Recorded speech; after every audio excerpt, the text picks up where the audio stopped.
You don't get in bed with someone because you like their clothes, because once you get in bed with the person, the clothes would go away. Hi, my name is Deepika Khanna, and today we will be delving deep into some really important questions with a dynamic personality who has helped numerous companies in raising millions in investment.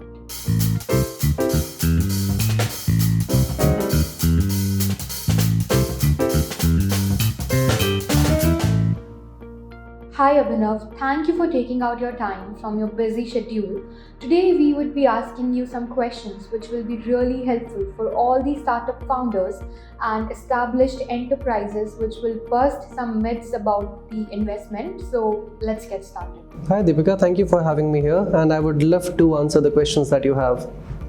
Okay, so the first question is, if you had to explain the process of funding to a 5-year-old, how would you do it? In simplest terms, funding is like taking a loan wherein you are not mortgaging a property, but you are selling stakes of your company at a mutually decided valuation on the basis of your current numbers or on the basis of the vision that you have for your company. How do you get to know that an investor is interested? We have seen a lot of people coming out of investor meetings, all happy, only to know that they didn't get the investment.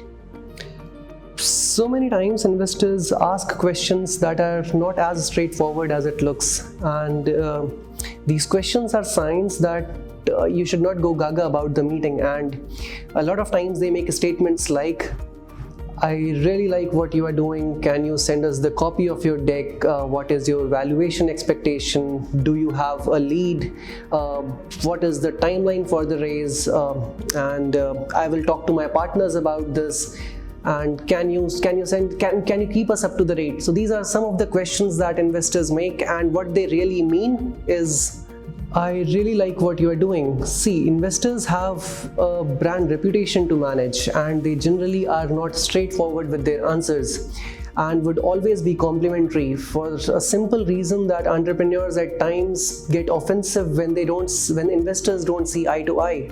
And that is probably one of the major reasons that why investors are not straightforward with what they think.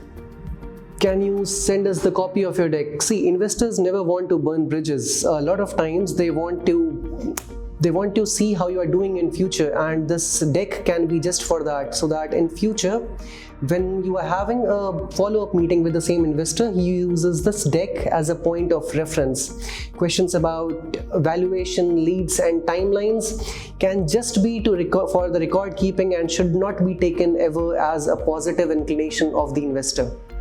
Talking to the partners is again not a very positive indicator, and it can merely be said to not completely wash you off. Keeping you up to date can again just be for future references. See, the best thing that an investor can say is yes, and even better, a straight no with the feedback.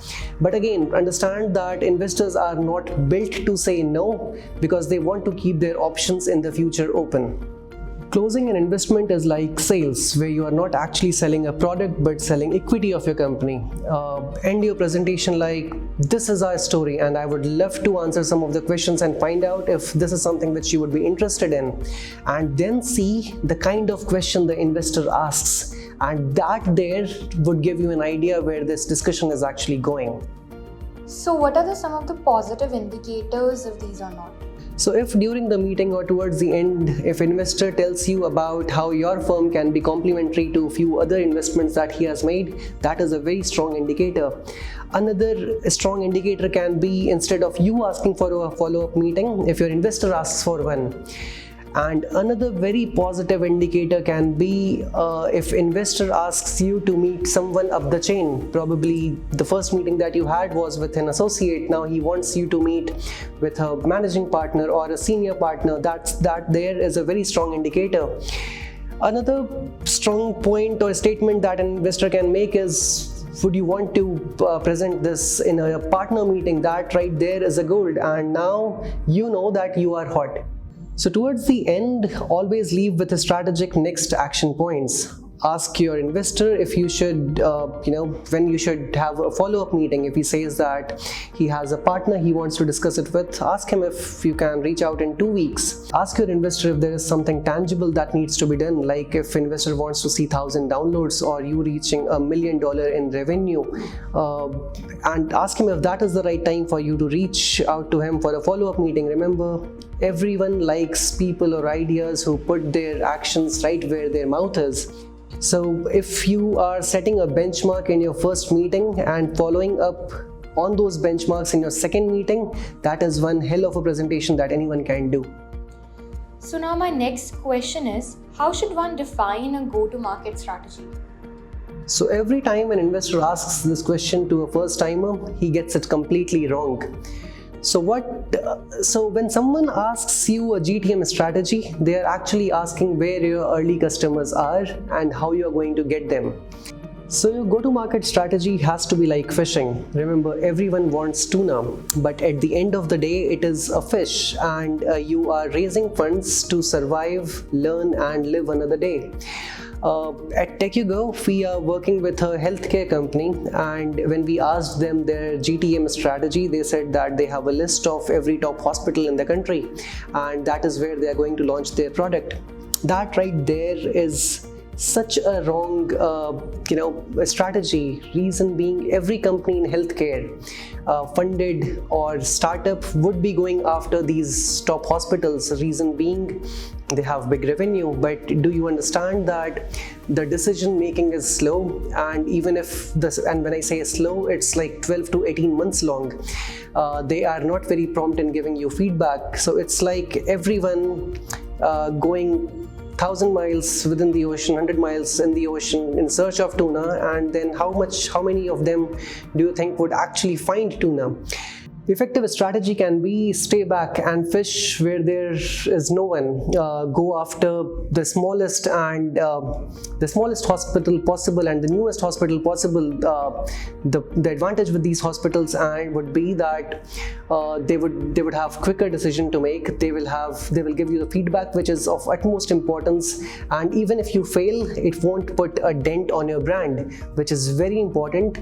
And the next time when you go to an investor, you might not have great logos on your deck or website, but what you would tell them is that you already have this hospital for which you are driving X amount of revenue, and imagine if you give us the money, this is what we can do for a bigger hospital because we already have a proven concept which drives revenue. And that right there is a killer pitch. So my next question is, how should an entrepreneur end his pitch to the investor? So the end of a pitch depends on what kind of investor you are sitting in front of. If you are sitting in front of a VC or a PE fund, then the pitch and the end would be different. And when compared to how you end your pitch in front of an angel investor, remember, angel investors are not after a vision as much as a venture capitalist would be. So when you are talking to an angel or a VC, always do a research on what kind of firms they have put their money in, when did they exit, and what were the terms. That would give you a lot of idea on how exactly you should end your pitch. Ending the pitch with a vision is always important, for the reason that the VC or PE fund or an angel investor should see the passion that you have in you. And in your pitch, never talk about an exit strategy, because that is not a vision, but that is end of one. So how do you know how much money should be raised? This is one thing which most of the entrepreneurs get completely wrong. How they calculate the fund required is by taking time into major consideration. This much money would buy me a runway of 12, 18 or 24 months. You should never put time as a major consideration when you are planning how much fund you have to raise. It should always be on the basis of certain milestones.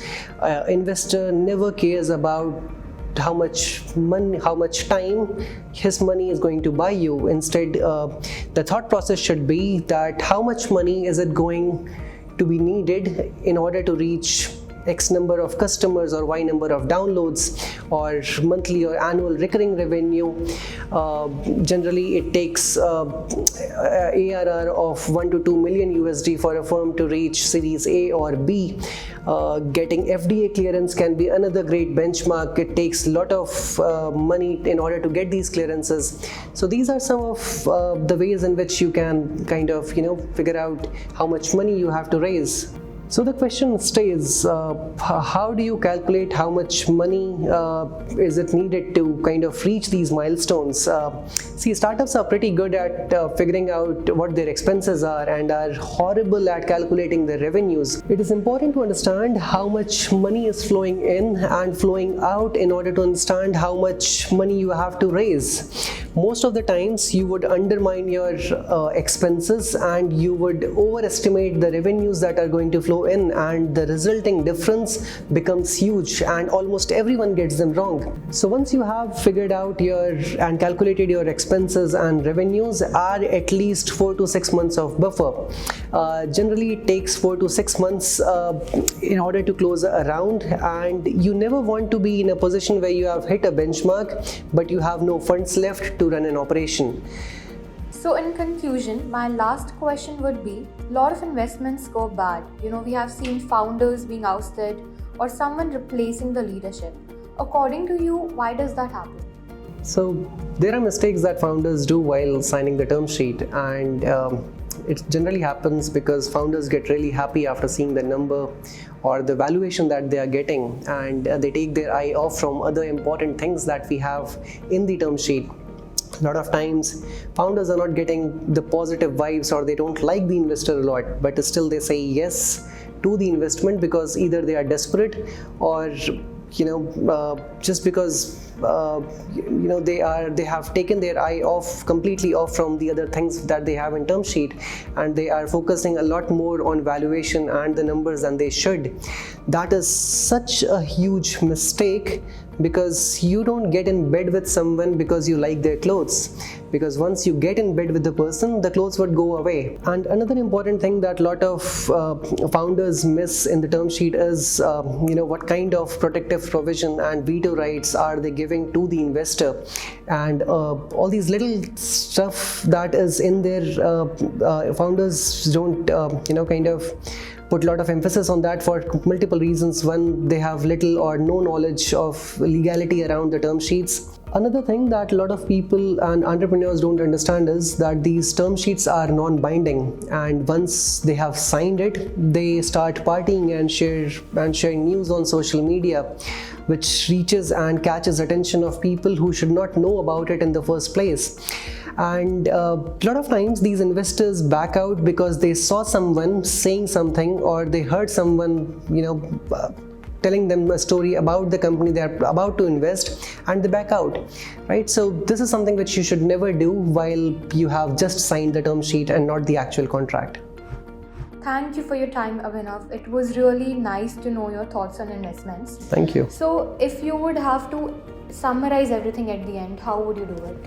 To summarize it all, I would say you got to really see if you are really looking for an investment and if you actually need it. That is an important question that you ask yourself, that do I actually need this investment? And if the answer is yes, you got to figure out your go-to-market strategy. Do not go for tuna where everyone is fishing.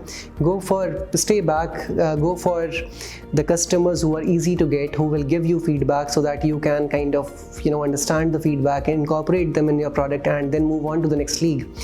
And thirdly, it's important to figure out your revenues and expenses as accurately as possible. Reason being, that defines how much money you want to raise, because you would not want to dilute a lot of shares in your company for the funds that might not be required in the expansion of the company. So yeah, that would be my 2 cents on if I have to summarize everything that I have just said.